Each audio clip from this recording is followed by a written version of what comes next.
گلگت بلتستان کے دو نوجوانوں نے سیاحت کے فروغ اور کشمیریوں سے اظہار یکجہتی کا پیغام لے کر 9 روز قبل اسلام آباد سے سائیکل پر سفر کا آغاز کیا تھا، جو کہ پی کے چترال اور شندور سے ہوتے ہوئے آج گاہکوچ پہنچ گئے ہیں، جہاں ڈپٹی کمشنر گزر دلدار ملک اور زندگی کے مختلف شعبوں سے تعلق رکھنے والے لوگوں نے شاندار استقبال کیا۔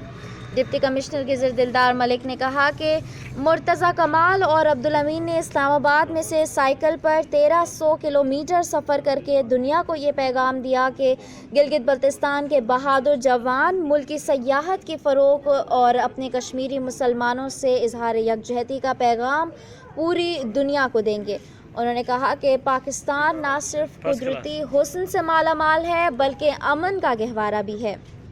اس طرح ہمارے نوجوان اپنی جنت نظیر وادیوں کی خوبصورتی دنیا کو دکھائیں گے تو سیاحت کے شعبے کو مزید وسعت ملے گی۔ اس موقع پر سائیکلسٹ مرتضی کمال اور عبدالامین نے کہا کہ ڈپٹی کمشنر گزر دلدار ملک اور ان کی پوری ٹیم کے علاوہ سول سوسائٹی کے لوگوں نے جس شاندار انداز میں گزر آمد پر استقبال کیا ہے،